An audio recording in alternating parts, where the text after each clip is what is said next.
Fellow countrymen, after deep soul searching, I have come to the profound realization that our nation is pleading for change.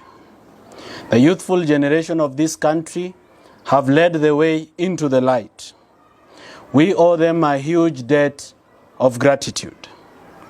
For a long time, our nation has been plagued with massive corruption, plunder of state resources, wasteful expenditure, eroded ethics in public and private sector, negative ethnicity, desecration of places of worship, among others.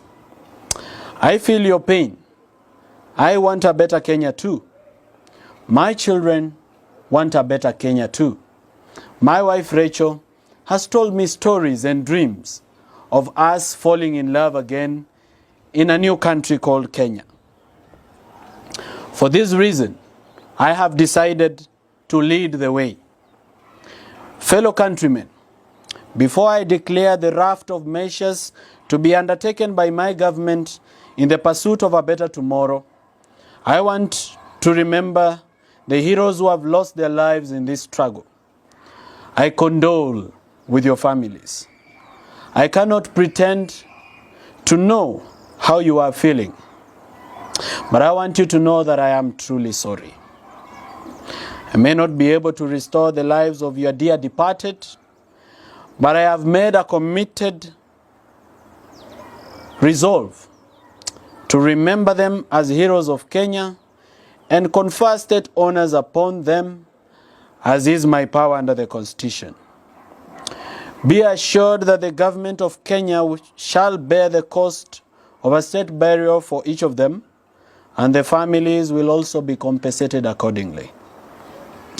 Ladies and gentlemen, at a moment like this, we must make a decision to move forward or to look backwards. It is written in the story of a prolific writer, Goro wa Kamau, a true son of this land, that we should never cry when the sun goes down, for the tears will not let us see the stars. As we look forward, I charge all of you to walk with me in this journey and be my accountability partners as I serve you as your president. Accordingly, I have made the following reforms to my government effective immediately. 1.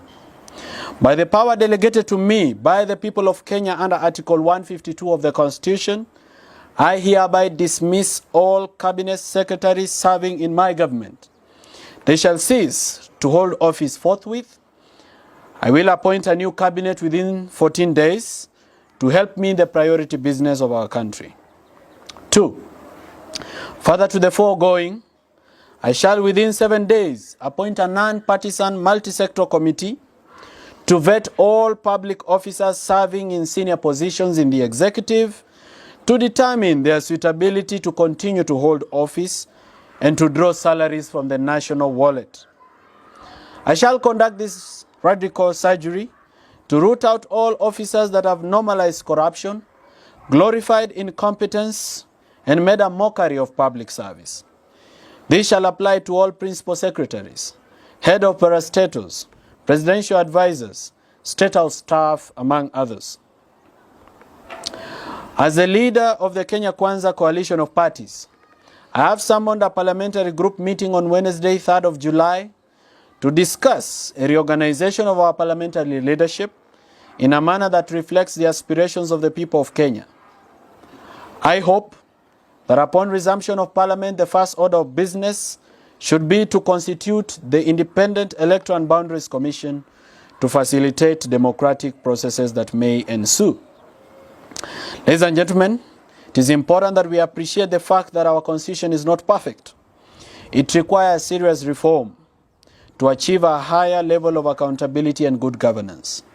For example, I find it obnoxious that Article 104 requires Parliament to make a law that prescribes the process of recall of a member of Parliament. This is something that we must revisit.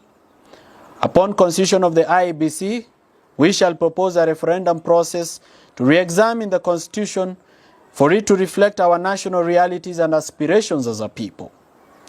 I urge you, my fellow countrymen, to reason with me on practical steps that can be taken in the pursuit of shared prosperity. To spur economic growth in our motherland, I have made the following executive orders. 1.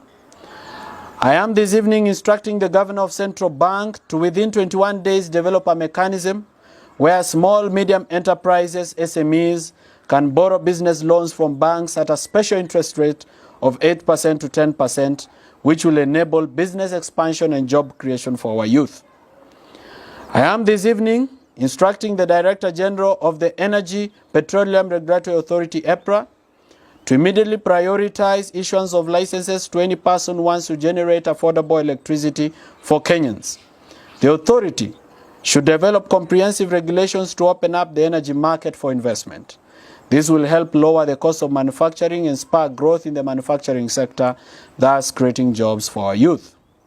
Fellow countrymen, following 2 weeks of protests by the Kenyan people, it is worth noting that there are police officers that conducted themselves in a manner that betrays their oath, violates the Constitution, the Police Service Act, and the police standing orders. I therefore charge the Independent Police Oversight Authority to speed up investigations into such cases for immediate action. In the intervening period, I have accepted the resignation of the Inspector General, Mr. Japheth Koome, who has written to me citing personal reasons. The nation is grateful to his service.